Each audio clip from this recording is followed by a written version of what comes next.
Olá, novelover! Eu sou o Esdras e quero saber se você viu a novela ontem. Se você é novo por aqui, seja muito bem-vindo. Se também é um apaixonado por teledramaturgia e tudo que envolve este universo, aqui é o seu lugar. Aproveita, já se inscreve no canal, assim você não perde mais nenhum vídeo a partir de agora. Porque hoje eu quero bater um papo com vocês sobre as sinopses engavetadas de dois dos maiores autores de dramaturgia da nossa televisão. Manuel Carlos e Gilberto Braga. É daqui a pouquinho depois da vinheta, não sai daí.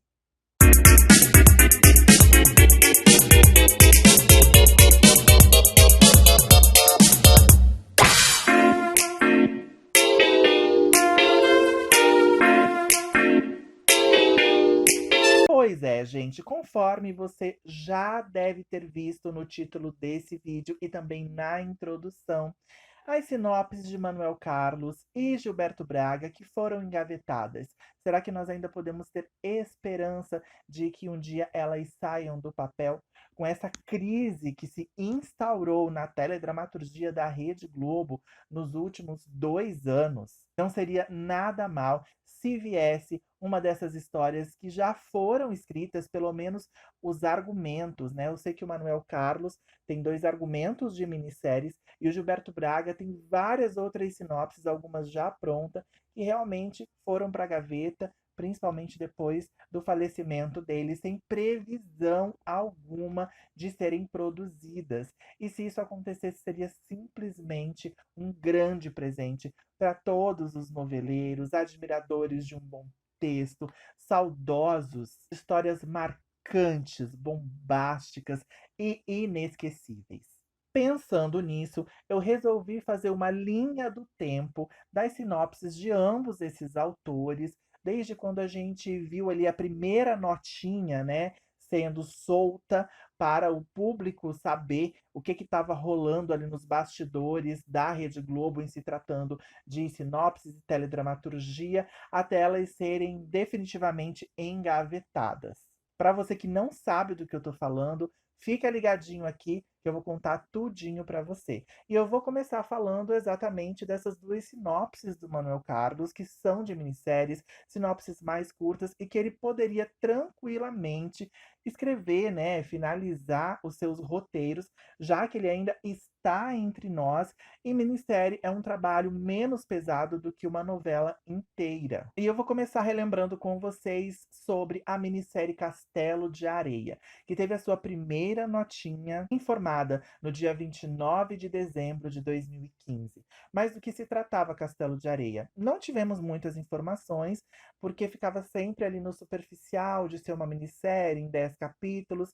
Então, o pouco que se soube dessa história que o Manuel Carlos estava produzindo assim que ele terminou em família, é que se fosse aprovada, ela iria logicamente para a faixa das 23 horas, né, segundo a notinha do jornal O Globo, e o tema seria uma história de amor entre jovens, ambientada nas cidades do Rio de Janeiro e de Florianópolis. Então, provavelmente seria uma história bem solar, bem romântica, com alguns conflitos ali bem ao estilo do Manuel Carlos, que certamente a gente adoraria assistir. O próprio título já remete a isso, né? A praia, verão, sol, Castelo de Areia. Eu acho que para ser uma minissérie, uma história mais curta, que iria para um horário tão tardio, provavelmente não seria nenhuma história bobinha, não. O Maneco, com certeza, saberia colocar ingredientes bem apimentados nessa história para fisgar o seu público tão fiel. Essa notinha de 2005, ainda segundo Flávio Rico, dizia que a minissérie seria produzida em 2016. Só que 2 anos se passaram e nem sinal dessa minissérie. Claro que nós ficamos órfãos do Manuel Carlos assim que ele finalizou Em Família, que foi um triste fim, diga-se de passagem, né? Ali já era a despedida dele das novelas, foi muito veiculado isso, ele já estava bem cansado, com uma certa idade, mas ele até gostaria, né, de fazer essas histórias mais curtas, tanto que ele estava trabalhando aí em Castelo de Areia e nós, telespectadores, adoraríamos ter assistido. E adoraríamos assistir ainda agora, mas não sei o que aconteceu, que a Globo ficou tão frustrada com Em Família que não quis fazer nem essa minissérie. Só que voltando aqui à minha linha do tempo, como eu falei, 2 anos depois dessa notinha de 2015, em janeiro de 2018, novamente o Flávio Rico anunciava que a minissérie tinha voltado à baila, que a Globo iria produzir Castelo de Areia, e a mesma sinopse foi informada, uma história de amor entre jovens que se passaria no Rio de Janeiro e em Florianópolis. Não tinha nenhuma informação maior com relação a essa história.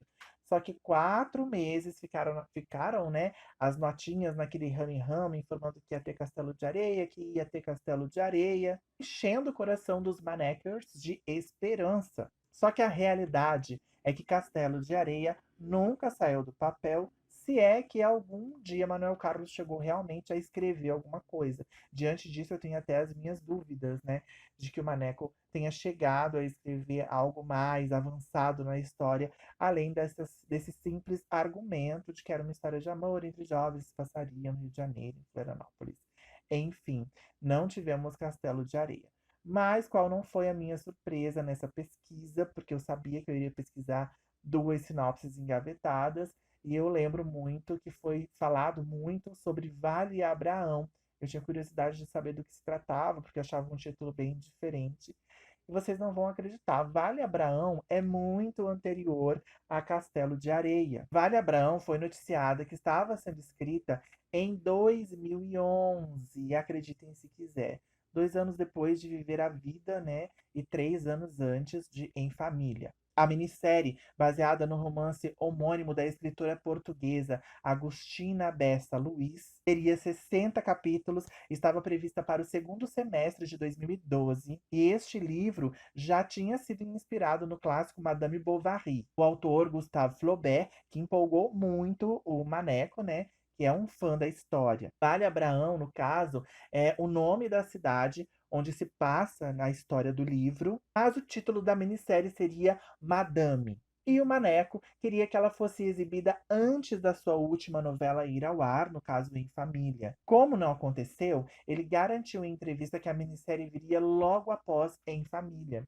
E eu acreditando que o que viria logo após Em Família seria Castelo de Areia. Então parece que eles colocaram pá de areia em Vale Abraão, né, e começaram a divulgar o Castelo de Areia. No caso de Vale Abraão, que seria, na verdade, uma macrosérie, né?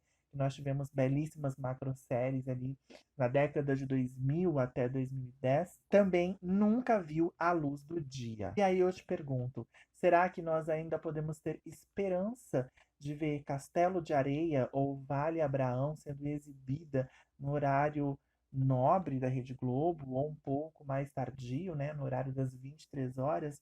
O Maneco ainda está vivo, né, gente? Enquanto há vida, há esperança. Mas agora eu quero falar desse caso absurdo, que é o caso do Gilberto Braga, né? Um homem que produziu muito e que deixou muita coisa engavetada, guardada ali antes de partir.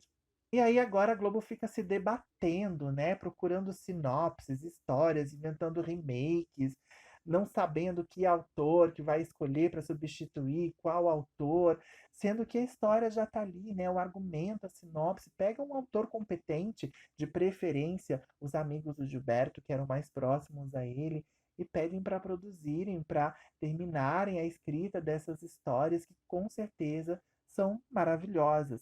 Mas vamos começar aqui então falando de Feira das Vaidades, que foi noticiada pela primeira vez pelo portal Planeta TV em 14 de outubro de 2019, exatos 4 anos atrás, né? Já em 29 de fevereiro de 2020, depois de anunciada numa notinha que o Gilberto tinha entregado essa sinopse para a Globo finalmente aprovou, né? Passaram-se ali uns 3, 4 meses e a Globo aprovou a sinopse de Feira das Vaidades para uma novela das 18 horas. Seria então escrita por Gilberto Braga em parceria com Denise Bandeira. Naquele momento, quando a sinopse foi aprovada, os autores já trabalhavam no terceiro bloco de capítulos. E a ideia era uma produção mais curta, com apenas 104 capítulos. Mas essa ideia logo foi descartada para que a novela tivesse 150 capítulos. Até o dia 20 de setembro de 2020, Gilberto Braga, Denise Bandeira e a equipe de roteiristas colaboradores formadas por Sérgio Marques, Fernando Rebelo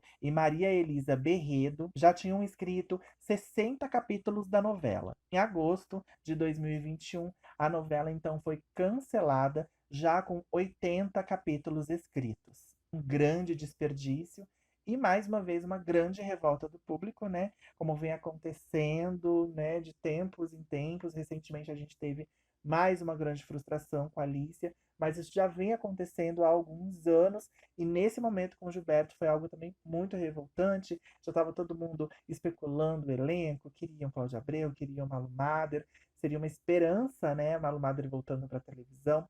O único ator que estava confirmado era o Cássio Gabus Mendes. Esse aí é figurinha tarimbada nas produções da Globo, um ator muito querido que estava gravando Todas as Flores na época, mas já estava com Feira das Vaidades garantida ali para emendar uma na outra. O Gilberto também gosta muito dele, mas não rolou. E aí a gente vem com Intolerância, essa que para mim seria o grande momento, né? Assim, um grande acontecimento, porque Intolerância foi vendida ali como uma espécie de remake de Brilhante, novela do próprio Gilberto, do ano de 1981, e abordou de uma forma bem profunda e bem séria a questão da homossexualidade, imagina, no início dos anos 80, com o personagem Inácio, vivido pelo Denis Carvalho. Só que, obviamente, nós vivíamos em tempos de ditadura, e o Inácio, que era um homem muito rico, filho reprimido da milionária Chica Newman, feita pela Fernanda Montenegro, tinha muitas questões, né, com a sua sexualidade, muitos conflitos, e esse era o mote daquele núcleo, que não era o principal da história, porque a gente está falando de 1981, mas tinha muita importância na trama. Então a ideia do Gilberto Braga com essa novela, que seria uma novela também para as 23 horas, era justamente trazer para o centro da trama, para o núcleo principal, essa história do Inácio com a Chica Newman, dessa relação de mãe e filho. Como isso seria abordado em plenos anos 2020, eu não sei, porque agora as pessoas estão muito mais tolerantes, muito mais militantes, fala-se muito mais, né, de quebrar os preconceitos, não aceitar discriminação de nenhum tipo. Então, com certeza, o Gilberto teria muito mais facilidade para abordar isso de forma bem escancarada. Mas qual o conflito que seria na história? Será que ele faria uma história de época que se passasse no início dos anos 80, agora nos anos 2020? Então seria muito interessante ver como o Gilberto abordaria essa história, essa trama chamada Intolerância. Eu amo esse título. Já foi título de um filme, se eu não me engano. É com a Maite Proença, que eu vou pesquisar, vou colocar aqui para ver se não sei se é Intolerância ou Tolerância, o filme da Maite. Mas enfim, me remete a esse filme e eu queria demais assistir isso. Eu sei que é um argumento que está prontíssimo e acho que o Ricardo Linhares poderia dar continuidade a esse texto, a essa sinopse, com certeza, mas hoje a gente está numa onda bem conservadora da Rede Globo, né? Parece que os anos avançam e a gente só vai para trás, e se tratando de televisão, ainda mais com essa gestão, a Maurício Soares aí, só pela misericórdia mesmo. Mas enfim, temos mais uma sinopse engavetada aí do Gilberto Braga que poderia muito bem ser produzida. Eu não tenho dúvida de que teria sim uma audiência exultante. Mas o Gilberto também era muito adepto e adorava escrever histórias mais curtas, minisséries. E ele deixou simplesmente 3 minisséries a serem finalizadas. Eu não sei se ele chegou a iniciar, mas antes de tudo isso, antes de Feira das Vaidades, antes de Intolerância, eu já ouvia falar em Elis. Ele queria fazer uma minissérie sobre a biografia da Elis Regina. E aí veio o filme, né, da Elis Regina com a Andréa Horta, que eu acho que deu uma brochada no próprio Gilberto Braga, mas com certeza se o Gilberto tivesse produzido, escrito essa história, seria muito mais polêmica, muito mais amoral. A Elis Regina da televisão, feita pelo Gilberto Braga, não seria tão chapa branca como foi o filme, e essa é uma das críticas do filme com a Andréa Horta. Só que depois do filme, a Globo voltou a falar em produzir essa minissérie. Ela já tinha meio que descartado antes do filme, aí veio o filme e a gente pensou, Bom, agora com esse filme não vem mesmo a minissérie. Mas a Globo voltou a falar nessa possibilidade e, segundo a Patrícia Kogut, em 2015, ela noticiou que a minissérie realmente seria produzida e seria exibida em 2018. Então, 3 anos antes, ela já estava falando que a minissérie seria produzida. E eu acho que foi 2015 ou 2016 que saiu o filme da Andréa Horta. O que acontece é que a Globo realmente enterrou a ideia da minissérie do Gilberto Braga e transformou o filme da Andréa Horta em uma minissérie em 4 ou 5 capítulos, se eu não me engano, com cenas inéditas que não tinha no filme. Mais um grande desperdício que eu tenho certeza que falar de Elis e assistir coisas sobre Elis e ouvir Elis é sempre muito bom. E eu lembro que eu assisti há muitos anos atrás, no extinto programa Por Toda a Minha Vida, apresentado pela Fernanda Lima, um episódio sobre a vida da Elis Regina, né, sobre a morte da Elis Regina, que eu achei muito melhor que o filme, aliás. Então eu penso que uma minissérie feita pelo Gilberto sobre a Elis seria sensacional. E além de todas essas 3 produções, que eram produções que meio que já estavam engatilhadas, a gente tinha quase que certeza que ia sair do papel, eu fiquei sabendo de mais 2 minisséries que eu não tinha conhecimento, que o Gilberto já estava trabalhando também na sinopse. Uma delas chamava-se O Independente Carioca, seria uma minissérie em 12 capítulos, e a outra obra do Gilberto era um seriado policial chamado Cidade Maravilhosa. Então a gente vê que essas 2 últimas aí estavam intrinsecamente ligadas à cidade do Rio de Janeiro, né? Seria uma homenagem do Gilberto, que sempre amou a sua cidade natal e sempre a retratou tão bem. E tá aí, gente. Essas são as sinopses engavetadas do Manuel Carlos, do Gilberto Braga. Eu quis fazer esse vídeo hoje pra gente relembrar essas histórias, relembrar que a Globo tem coisa boa engavetada, guardada, 7 chaves, não sei em qual buraco, não sei por que eles não tiram dessa gaveta essas histórias, e com certeza tem muitas outras de outros autores aí, mas eu tive que focar só nesses 2 grandes medalhões, porque com certeza seria sucesso, sucesso inquestionável, qualquer coisa deles que fosse produzida agora. Eu acho que até uma história, estilo Em Família, do Manuel Carlos, faria sucesso, gente, porque a situação tá periclitante na teledramaturgia da Rede Globo e eu posso provar. Mas o vídeo de hoje foi esse. Eu quero que vocês deixem aí no comentário o que vocês acharam dessas sinopses aí que estão engavetadas, qual a ideia que vocês têm de como seria a história, quem poderia ser os atores, do pouco, né? Porque a gente não tem muita informação sobre a sinopse, mas do pouquinho que eu informei aqui, o que vocês acham de tudo isso? Tem que desengavetar, tem que produzir. Me contem aí nos comentários. Se você gostou do vídeo, deixa seu like, comenta, de novo, compartilha. E não esquece de se inscrever se ainda não for inscrito. Também me seguir nas redes sociais. Se quiser apoiar o meu trabalho aqui no YouTube, já sabe, você pode fazer um Pix nessa chave que está passando aí na tela, ou se tornar um apoiador pelo nosso clube de membros, com todas as informações no botão Seja Membro aí embaixo. A gente se vê no próximo vídeo. Um beijo, tchau!